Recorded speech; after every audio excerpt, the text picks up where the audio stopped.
Ndabaramutsa mu izina ry'Umwami wacu Yesu Kristo, ndabifuriza umunsi mwiza, umunsi w'amahoro n'umunezero muri mwe mwera. Haleluya. Umwaka mushasha, umwaka muhire, wabere w'amata n'ubuki.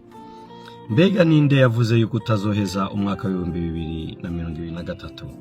Ninde yavuze yuko utazokwinjira mu mwaka w'2024? Mbega n'uhoraho? Erega abantu baravuga ariko ntacyo bashikako, ariko Imana ivuze irashitsa, kuko iri nyuma y'ijambo ryayo ngo irishitse. Ntugire ubwoba.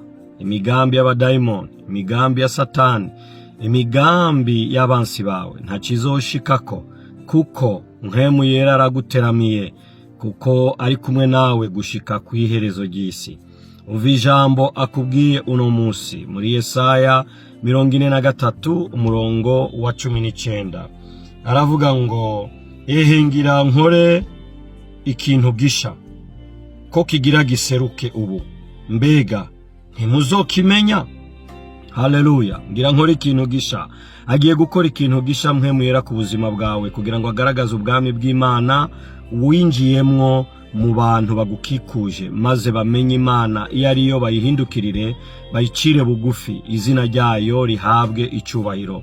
Ntutinye, ntugire ubwoba, araje gukora ikintu gisha mu buzima bwawe. Ntucitege, kandi abantu bagiye kukimenya mu izina rya Yesu Kristo. Amen, amen.